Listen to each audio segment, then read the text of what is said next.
This is only the second time I've seen even a piece of one of these fire extinguishers, because that's what it is, an old Victorian fire extinguisher. Had some kind of liquid in it that extinguished fire when you threw it in the fire and smashed it.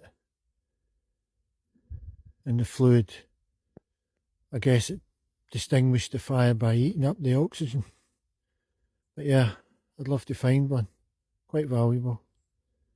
But only a piece of one.